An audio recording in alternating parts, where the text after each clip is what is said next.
As we said earlier, I'm happy to take questions.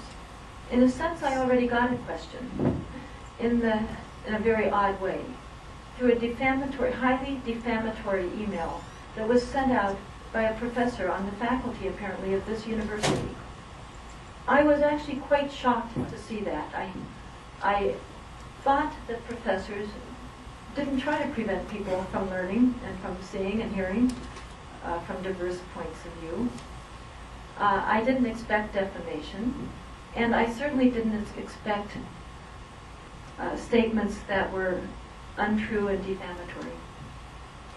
I would have thought that a professor, if he thought there was a problem with an article, would recommend students read this article, research it, see if it is factual or not.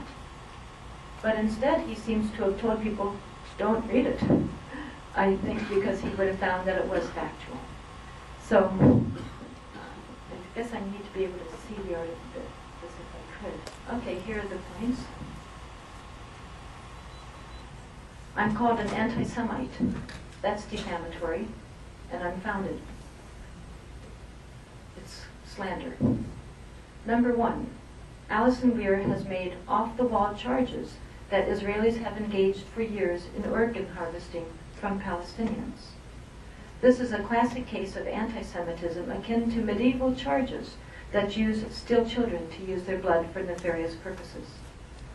I have just written 3 articles about Israeli organ harvesting, which is sadly very real. At times it was being funded by the Israeli Health Service and had with the involvement of the Israeli Ministry of Defense. I encourage people to read those articles. The most recent one is 4,700 words, and it is fully footnoted. I'd say the largest single source were the Israeli media. So please read that article. It was called, I can give people the link, just Google. It's on our website. Read the article for yourself and read the footnotes for yourself. Number 2, Alison Weir has made off-the-wall charges that Israelis strip-search children at Ben Gurion Airport and border crossings. They do. We have evidence of that, and I'll be happy to show you the video if you'd like to take the time for that. So yes, it's not off-the-wall charges. I have found that that's what they have done. Then he says that they specifically target children, thousands of children. Well, according to the Israeli journalist Amira Haas, quoting an Israeli soldier, they are told they can shoot 12 and above, you can shoot. Well, a 12-year-old is a child. That's from the American media, from the Israeli media, not the American.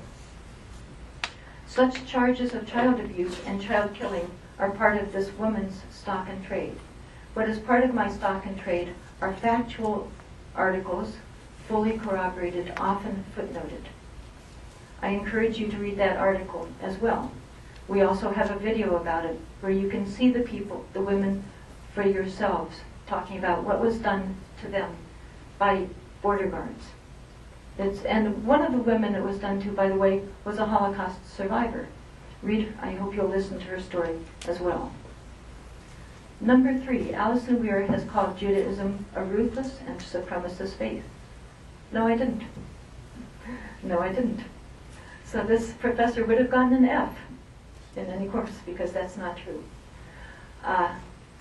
There are, as we know, there are people from every population who claim to be Christians or Muslims or Jews who practice things that are highly offensive and supremacist. And there's quite a bit of that going on in Israel.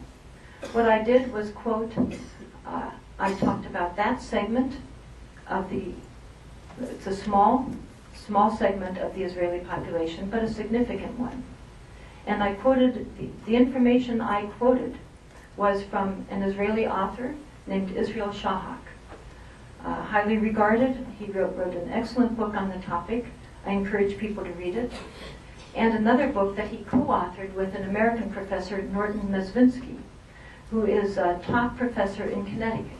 So I encourage people to read those books as well. Again, I'm happy to answer these, and I'm happy to have people read my articles. So thank you to the professor for promoting people reading my articles.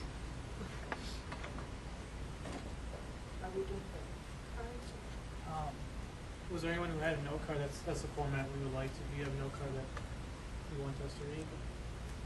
No, but since I'm the professor who wrote the email, I think I would deserve a chance to respond.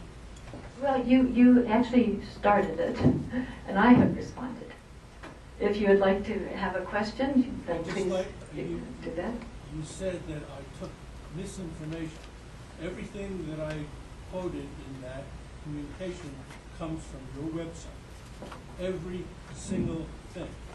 Sir, And that's not true. I didn't hide anything. In Yes, you fact, did. in that email, I put your website, I put the information from your website so that people could go double check. Everything that I said in that email comes from your website. This is called lying through omission. No, that's not lying. But fortunately, people will read it. Footnoted from your website. People will read it, and they will find out for themselves.